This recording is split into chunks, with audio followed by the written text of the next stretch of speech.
अमायरा सबसे पहले क्लासरूम में आती है और बिल्कुल सामान्य दिखती है। कुछ देर बाद उसकी फ्रेंड क्लासरूम में आती है। अमायरा उससे मिलती है। दोनों के बीच एक नॉर्मल स्कूल इंटरेक्शन जैसा दृश्य दिखाई देता है। इसके बाद अमायरा डांस क्लास में जाती है। वो बाकी बच्चों के साथ एक्टिविटी में शामिल होती है। वो पार्टिसिपेट करती है, डांस करती है और पूरे समय एक नॉर्मल एक्टिव चाइल्ड की तरह दिखाई देती है। फिर अमायरा वापस क्लासरूम में आती है। कुछ बच्चे टेप जैसी चीज से खेलते दिखाई देते हैं। क्लासरूम में मटेरियल इधर उधर हैंडल होता दिखता है। सीजर जैसी चीज भी बच्चों के हाथों में दिखाई देती है। इसके बाद अमायरा के आगे बैठे बच्चे डिजिटल स्लेट निकालते दिखाई देते हैं। ये वही डिजिटल स्लेट है जो क्लासरूम में अलाउड नहीं होनी चाहिए थी। क्लासरूम के अंदर टीचर की मौजूदगी में बच्चे उसे निकालते हैं और उस पर कुछ लिखते दिखाई देते हैं। फिर वही डिजिटल स्लेट बार बार अमायरा को दिखाई जाती है। यहीं से अमायरा की बॉडी लैंग्वेज बदलनी शुरू होती है। जो बच्ची कुछ देर पहले नॉर्मल थी वही अब असहज दिखाई देने लगती है। वो अपनी सीट पर बैठी है, लेकिन अब उसका ध्यान पढ़ाई पर नहीं है। उसके चेहरे और जेस्चर्स में परेशानी दिखने लगती है। वो अनकंफर्टेबल है, एम्बैरेस्ड है और उस सिचुएशन से बाहर निकलने की कोशिश करती हुई लगती है। कुछ बच्चे अमायरा के पास आते हैं। वे डिजिटल स्लेट को एक दूसरे को दिखाते हैं। उनकी बॉडी लैंग्वेज से ऐसा लगता है जैसे अमायरा को लेकर मजाक बनाया जा रहा हो। अमायरा इस दौरान बार बार डिजिटल स्लेट लेने की कोशिश करती दिखाई देती है। लगभग 1 घंटे तक ये सब चलने के बाद अमायरा पहली बार खुद क्लास टीचर पुनीता शर्मा के पास जाती दिखाई देती है। ये मोमेंट बहुत महत्वपूर्ण है। वो चुप नहीं रहती, वो अपनी बात रखने की कोशिश करती है। जिस डिजिटल स्लेट पर बार बार कुछ लिखकर उसे दिखाया जा रहा था, जिस वजह से वो परेशान और एम्बैरेस दिखाई दे रही थी, इस समय अमायरा की बॉडी लैंग्वेज साफ दिखाती है कि वो हेल्प चाहती है। वो चाहती है कि टीचर इस बात को रोके, लेकिन तभी अमायरा के आगे बैठा बच्चा भी टीचर के पास आ जाता है। वो अमायरा की तरफ इशारा करता है और क्लास टीचर से कुछ कहता दिखाई देता है। अब जिस बच्ची ने खुद कंप्लेन करने के लिए टीचर के पास कदम बढ़ाया था, उसी मोमेंट में बात फिर उसके ऊपर घूमती हुई दिखाई देती है। यहां अमायरा अकेली पड़ती हुई दिखती है। इसके बाद वही बच्चा फिर अमायरा की तरफ इशारा करता दिखाई देता है। वो दूसरे बच्चों से कुछ कहता है और फिर अमायरा दोबारा उन्हीं बच्चों की बुलिंग का शिकार होती दिखाई देती है। अमायरा अब फिर से क्लास टीचर पुनीता शर्मा के पास जाती है। वो टीचर की तरफ जाकर कुछ समझाने की कोशिश करती दिखाई देती है। उसकी बॉडी लैंग्वेज में एम्बैरेसमेंट साफ दिखता है।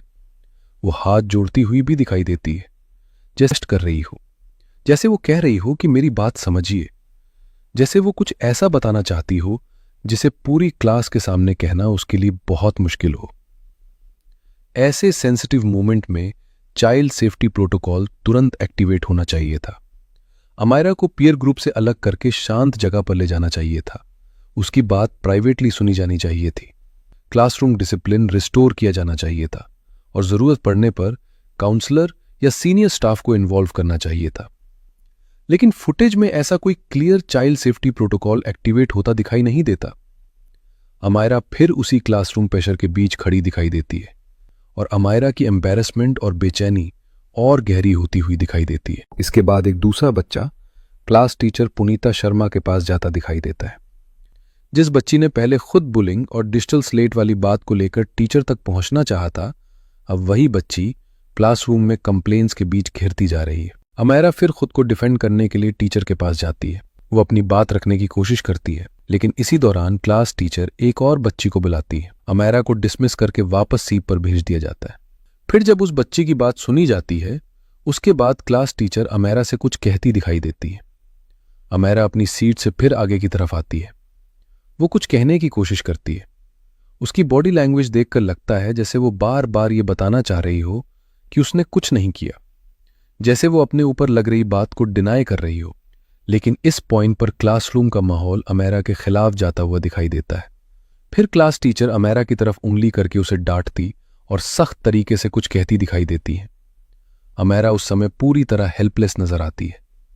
वो अपनी बात समझाना चाहती है, लेकिन हर बार उसकी बात बीच में दबती हुई दिखाई देती है।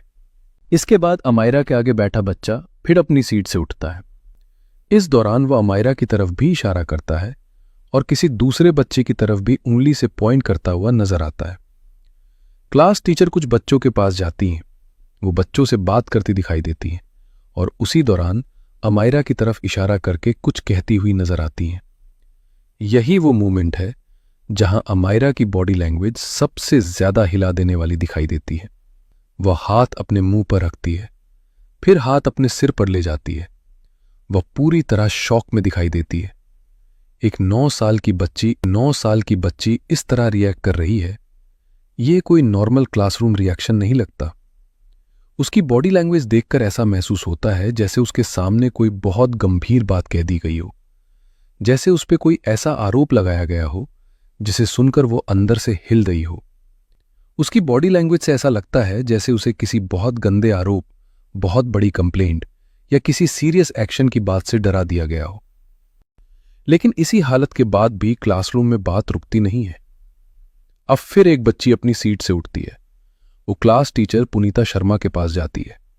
वो अमायरा के बारे में फिर से कुछ कंप्लेन करती हुई दिखाई देती है। क्लास टीचर फिर अमायरा से कुछ कहती दिखाई देती हैं। अमायरा अपनी सीट पर बैठे बैठे पैनिक में रिएक्ट करती है।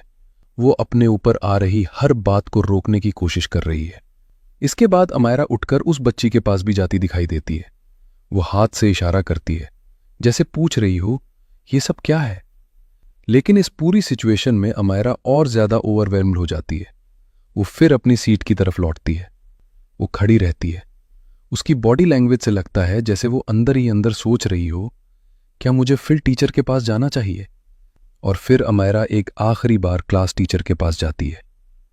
लेकिन टीचर की बॉडी लैंग्वेज स्ट्रिक्ट दिखाई देती है, जैसे अमायरा को फिर किसी सीरियस कॉन्सिक्वेंस या एक्शन जैसी बात से डराया जा रहा हो। और फिर बातचीत के बीच ही अमायरा अचानक क्लास से बाहर निकल जाती है। वो नॉर्मल तरीके से बाहर नहीं जाती। वो कॉरिडोर्स की तरफ तेजी से बढ़ती है, फिर स्टेयर्स की तरफ भागती हुई दिखाई देती है। और अब वही 9 साल की बच्ची स्कूल बिल्डिंग में अकेली भाग रही है। लेकिन कोई फ्लोर अटेंडेंट उसे रोकता हुआ नहीं दिखता। कोई टीचर तुरंत उसके पीछे जाती हुई दिखाई नहीं देती। क्लासरूम में एंटी बुलिंग रिस्पॉन्स नहीं दिखा, काउंसलिंग सपोर्ट नहीं दिखा। और पुलिस अभी तक ये साफ नहीं कर पाई कि क्लासरूम के अंदर अमायरा से ऐसा क्या कहा गया जिसने एक 9 साल की बच्ची को इतना डरा दिया कि वो इतना गंभीर कदम उठा बैठी। एक डरी हुई 9 साल की बच्ची ग्राउंड फ्लोर से 4th फ्लोर तक पहुंच जाती है। ये एक प्रिवेंटेबल इंसिडेंट था, लेकिन नीरजा मोदी स्कूल की गंभीर लापरवाही, फेल्ड सुपरविजन और चाइल्ड सेफ्टी सिस्टम फेलियर की वजह से अमायरा को अपनी जान गंवानी पड़ी।